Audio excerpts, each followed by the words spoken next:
नमस्ते, सुप्रभात। आज 30 अप्रैल भाग्योदय फाउंडेशन की युग ऋषि विचार श्रृंखला का 1582वां 1582 चरण। मित्रता करें पर समझ बूझकर। आज की पुस्तक पृष्ठ 25 से विषय लेता हूँ, निकम्मे अपनों से सावधान रहिए। कहा था गुरुदेव ने, जिन्हें हम प्रायः मित्र समझ लेते हैं वे निकम्मे और निठल्ले होते हैं। उनके जीवन का कोई उद्देश्य नहीं होता, उनके पास समय ही समय होता है। घर बैठकर समय काटने में उनका जी ऊबता है। किसी रेस्टोरेंट में जाने पर कुछ खाना पीना होगा, उसका पैसा पड़ेगा। सिनेमा में वक्त काटने के लिए टिकट लेना होगा, उसमें पैसा लगेगा। रेल में बैठकर सैर सपाटे या मोटर में हवाखोरी करने के लिए टिकट लेना होगा, पेट्रोल खरीदना होगा या किराया देना होगा। इन लोगों को पढ़ने लिखने का शौक़ नहीं होता।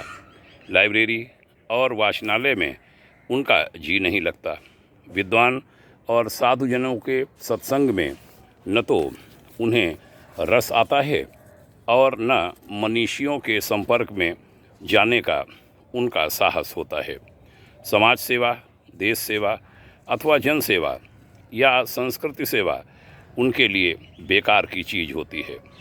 तो आखिर फालतू समय कैसे कटे अथवा किसके साथ कटे, किसके पास काटा जाए, इसके लिए सबसे उपयुक्त तथा सरल वे ही सहनशील सत्पुरुष होते हैं जो नैतिक उदारता में इतने बढ़े चढ़े होते हैं कि उनका वह गुण भारी दोष बन जाता है और जिन्हें निरंतर पुनरावृत्ति के साथ समय और पैसे की हानि के साथ साथ सहनशीलता का अभ्यस्त बना लिया गया होता है। यानी ऐसे लोग उनके पास समय काटने का प्रयास करते हैं, यानी उनका भी समय खराब करते हैं। इसलिए कहूँगा कि चालाक लोग ऐसे सदाशयी व्यक्तियों का दुरुपयोग किया करते हैं। आप सावधान रहिए, ऐसे लोगों से बचिए। और जो ऐसे लोग निकम्मे लोग हैं उनसे कहूँगा निकम्मापन छोड़िए, सक्रिय बनिए।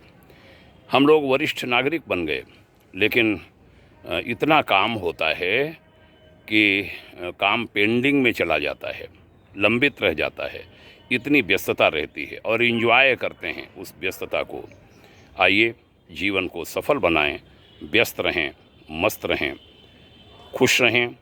आपके उज्जवल भविष्य की शुभकामना। अन्य लोगों को भी इसे सुनाइए। मंगल कामना। ओम शांति।